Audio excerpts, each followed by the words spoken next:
my god, when that wind picks up, it's brutal!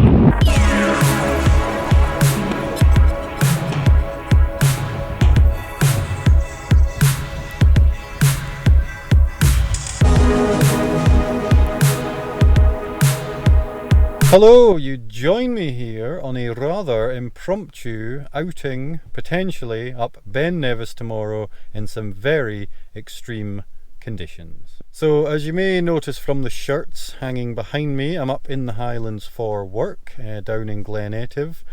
However, I've got a few days to kill, so I thought I'd pop up Ben Nevis tomorrow when it's probably going to be blowing about 50-mile-an-hour winds at times. I think it's even getting up to gusts of about 70, but that's up on the summit. So I'm basically going to walk up to the north face. I'm thinking about doing the CMD Arete and then camping on the summit tomorrow night. But if the gusts are that strong, the CMD Arete, it's a bit of a risk because it's a very narrow ridge in places. So it might be a wee bit of a risk if the winds are that strong. Pretty poor conditions this winter, let's face it. Started amazing, loads of snow, loads of cool wintry vibes. It's just been mild, wet and windy ever since. However, the north face of Ben Nevis is clinging on to some winter conditions and the temperatures are plummeting tomorrow. Going to get down to about -10, -20 with the wind chill up on the summit of Ben Nevis. I'm actually quite keen to test out this mountain hardware expedition tent I picked up second hand on Gumtree. It's designed for high altitude mountaineering in like -10, -20.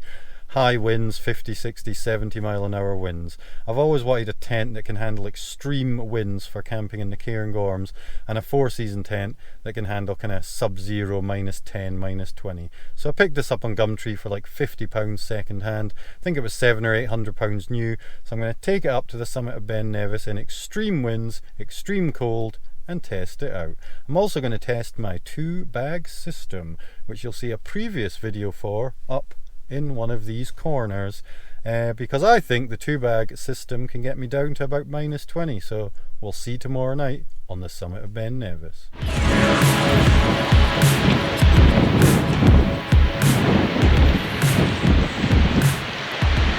Okay, I hope you can hear me. It's very wild. Heading up Ben Nevis in a fairly extreme storm to camp out. Annoyingly, it's raining down here, it's snowing up there. So I would like to get to the snow line before I get soaked by this horrible, relentless rain. Ugh.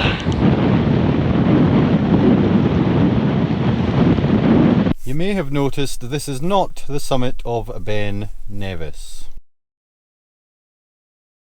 Welcome to day 2 of this Ben Nevis adventure.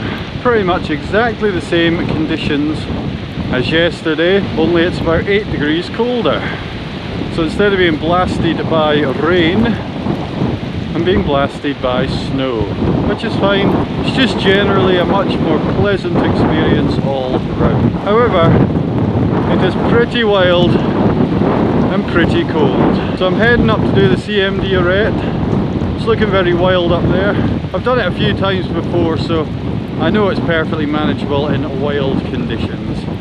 But I'll report back when I'm on the way up the hill and the views are opening up a bit. But let's take a look at where we're going. Pretty wild.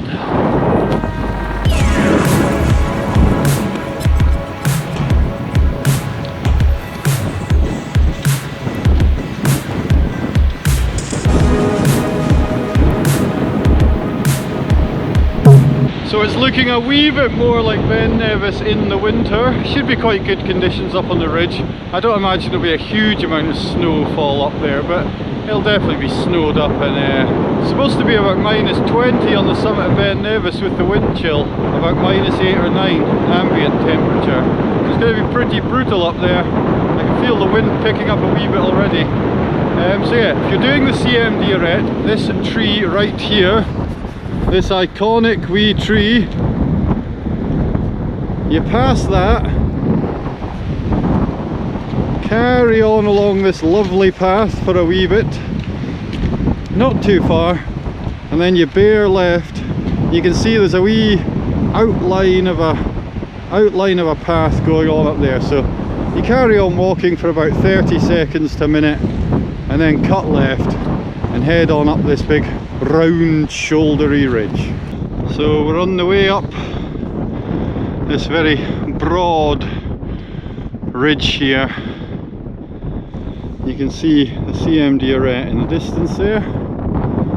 It does get very narrow in places, but it's a very manageable grade 1 summer scramble or winter outing. The main dangers with it are just the fact that you end up on the summit of Ben Nevis, and in the winter that can be a wild place to be. Lovely views! Well, I'm trying to get some shelter. I'm trying to get some shelter behind this cairn here, but not providing very much. Sitting on my wee silver foil to try and stay warm. This is the first summit reached at about 1100 metres, heading along to the next one that sits about 1200. So I'm on the summit of the first mountain. The wee cairn back there was actually just a wee cairn to mark the start of the route. Oh, this is the proper summit here. There is a wee shelter. There is a wee shelter just there, but not so much protection in the daylight today. So, off we go on the ridge. So that's looking back across the ridge from the first summit. My God, when that wind picks up, it's brutal. Oh my goodness. I'm sort of playing it by ear. If it gets much worse, I may turn back, but I'll keep going, see how I get on.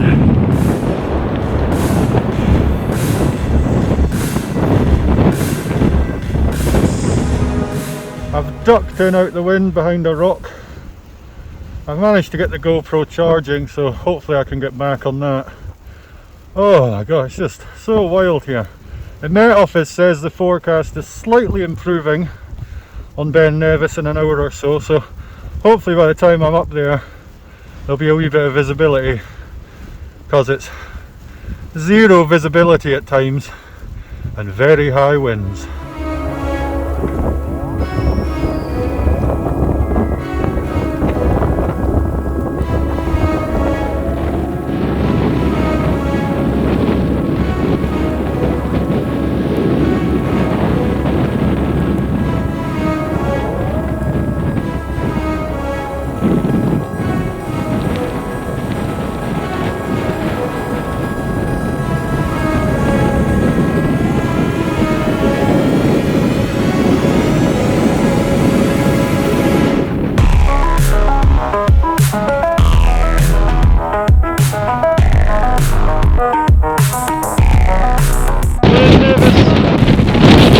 CMD Arete is the best way up the mountain. The views are to die for.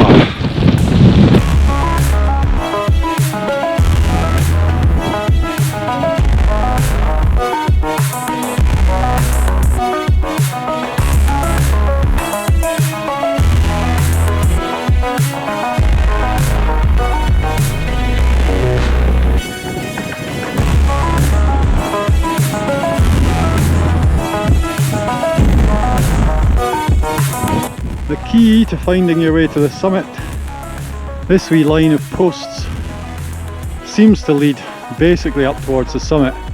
I noticed it last time I was here and I was on the way down, but these posts basically lead you from the summit down here to where the CMD Arete begins or ends, depending which way you're going. So I think rather than going on up to the true summit of Ben Nevis, which is another 150 metres of elevation, maybe another 15-20 minutes, I think I'm going to go back down the goat track and back down to the North Face car park. Wee bit pushed for time. Conditions are getting worse and worse, so I thought it was meant to clear up a bit, but the forecast changed and it's actually getting worse for the next couple of hours. Visibility is next to zero. The Ben Nevis Plateau isn't a great place to be in zero visibility. Can be a wee bit awkward navigating. It's alright once you find the summit cairns and can lead you back off down the tourist path. But I'm not going down the tourist path, I want to drop back down to the north face and out that way. So it has been a wild and brutal and punishing expedition, I have to say. I forgot my bloody goggles, so I keep getting spin drift in the eye, so that's pleasant. So yeah, I think I'm going to call it, head off back down the goat track, off back to the car.